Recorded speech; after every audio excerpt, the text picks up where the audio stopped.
All right, legends, time for the last presentation of day one of the Waste Management Symposium. So, in the world of stand up comedy where I come from, this person is your headline act.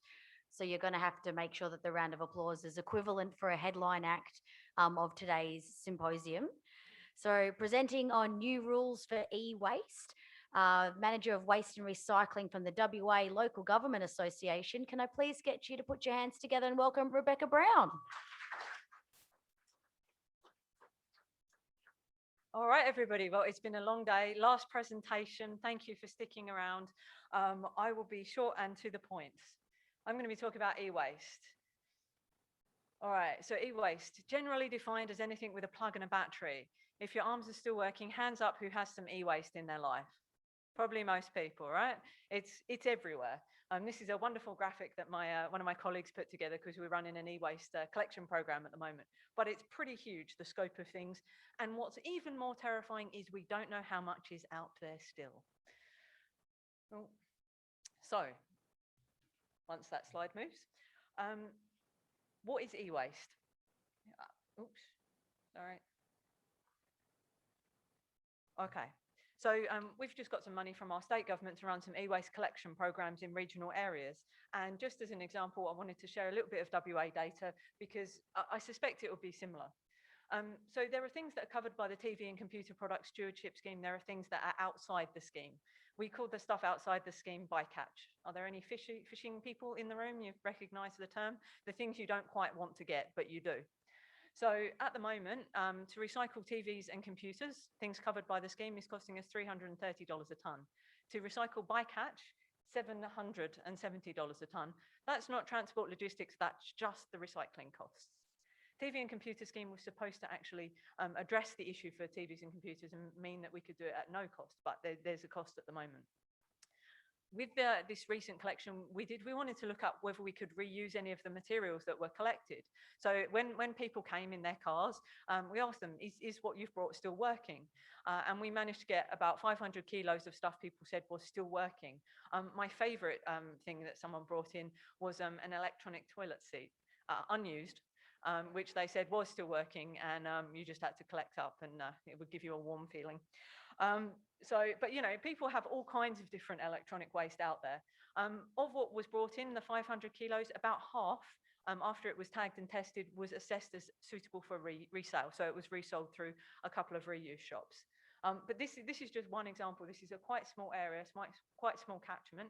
We got about, I think it was close to 1.5 tons of electronic waste from 66 people who came and dropped off e-waste on the day. That's tiny. Some of the things that we got included wooden speakers. For those who were alive in the 70s, you probably remember them.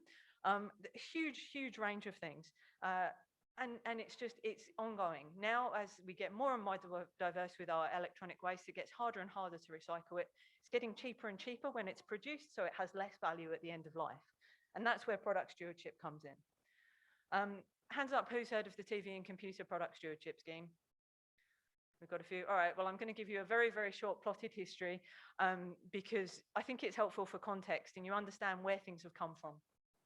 So the TV and Computer Product Stewardship Scheme was established in 2011, so 10 years ago.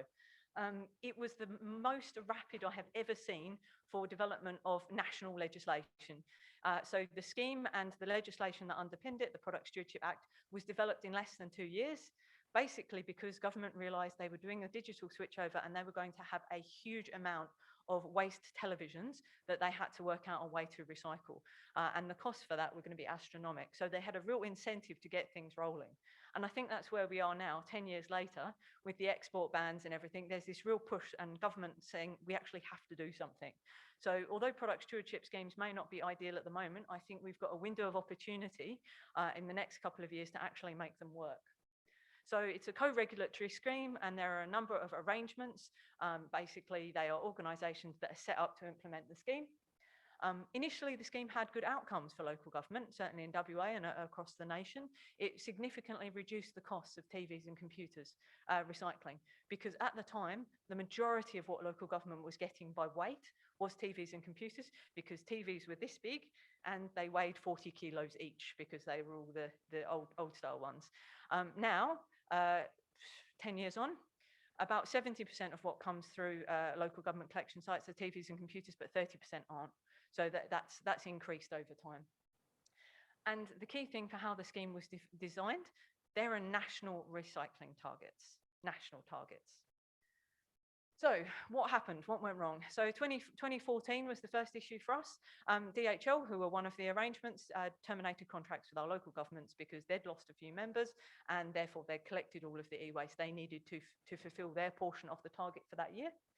2015, the Federal Environment Minister recognised there was a problem and upped the targets to 50% recovery. That helped in the short term. Didn't really address the issues long term though, because basically when you have national targets, you recycle most things where it's cheapest to do, which isn't WA and it's not NT either. So 2018, the scheme review was commenced only a few years late. 2020, the review results came out, and 2021, the draft rules for the scheme were released for comment. So what happened was the Product Stewardship Act was basically sucked into the Recycling and Waste Avoidance Act nationally, and that's why there are new rules, and I'll talk a little bit more about those later. What we're expecting in 2021 is a paper to be released from the Federal Environment Department, which will talk about expanding the scope of the scheme to cover other things. And it was always the intent that this TVs and computers were just the starting point, and eventually other things would be added in. With lots of this sort of federal legislation, I know people feel a bit powerless, but actually you're not, because every letter you send to your environment minister here saying, by the way, we need a scheme that's going to suit us and is going to actually provide for our communities, that gives that minister the opportunity to take that to the national level. And writing to your federal minister and engaging with your local politicians, every time you get vocal with them, it gives them more power to go and kind of progress that at a national level. So it is really important, and when this comes out, I'm hoping through my wonderful colleagues at Legant that you guys are going to be able to be engaged in this, and we're going to get some national advocacy happening, because we need this scheme to change. So in terms of national coverage, so little tiny red one, I'm going to enlarge it, don't worry. That's NT, that's how much you collected in 2018-19, which is the most recent data we've got on the scheme.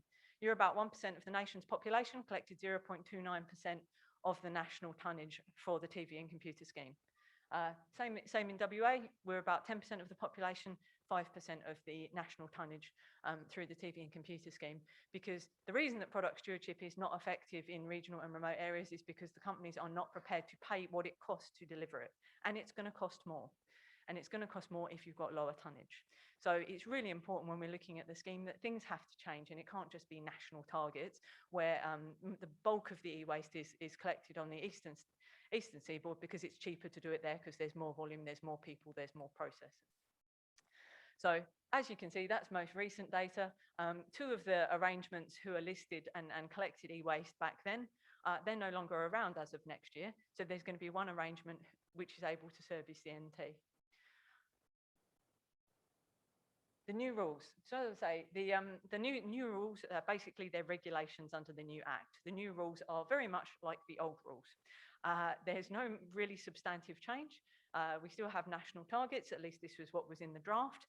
And the major change was some additional sort of advertising requirements for when e-waste, TV and computer drop-off events were held.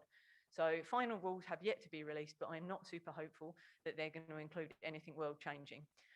But as I say, we do have this opportunity with the sort of looking at the scope of the TV and computer scheme to really like make a change and to make a lot of noise, because the problem is this is costing local governments and communities money.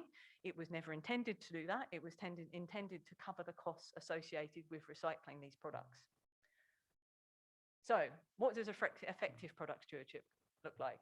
I'm sure there will be more on this tomorrow, but from a TV and computer electronic waste, we want something that covers all types of electronic wastes currently in the market and emerging. You shouldn't be able to sell something onto the market unless there is a clear pathway for it to be recycled and that pathway is funded. Otherwise, we just keep being in this situation where local government is the end of the pipeline and is forever scrambling to keep up and to find ways to recycle things that aren't recyclable, or to cover the costs of recycling really complicated things. $770 a tonne to recycle toasters and electronic fans is quite a lot. So we want the scheme to be broadened out and to cover all of the costs associated with recycling with reasonable access across Australia, and not just based on, oh, well, it's cheap to do it here and we meet the targets, therefore we won't bother about anywhere else. We need one co-regulatory arrangement to run the scheme. One organisation needs to be responsible for making sure it happens. What we've seen with the scheme as it has been is it was basically a race to the bottom because of the competition between the different arrangements. So they were trying to find the cheapest recycling price, not necessarily the best outcome. So we just need one organisation to run the scheme. And in terms of targets, so this is an interesting discussion that I think we need to have with product stewardship more broadly. Do we actually need targets, or should we be saying we want to recover 100% and as a minimum we're aiming for 80? And it's going to be nationwide, it's not going to be just an overall number. So that's one of the other things that through this review we can hopefully at least get some traction on to say if we're going to have targets, they have to be at least state or territory based, and ideally at a regional level.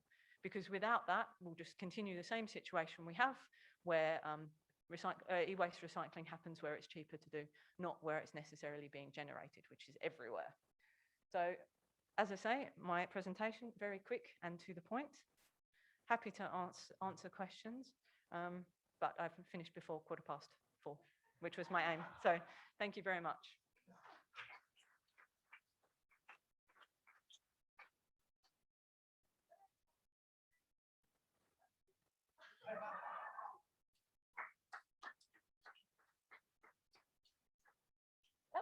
That was impressive. You had a few minutes down on you as well. That was, I'm blown away. That's awesome. You can do every conference I MC for the rest of my life. That'd be delightful. Excellent. Thanks everybody for your participation today. Day one of the Waste Management Symposium. We're back here tomorrow with another program of excellent presentations and networking opportunities. I know a lot of you are going to the dinner tonight, so have fun at Crocosaurus Cove, take lots of photos. Otherwise, any other things that people need to know about housekeeping wise, or? No, but if anyone's not sure if they're attending the dinner, just check it. Yeah, so if you're not sure if you're attending the dinner or not, have a chat to Meredith, she'll sort you out. Don't forget your conference bags. Tomorrow, registration's at 8:30 with the first presentation 8:45. Catch us all then. Bye.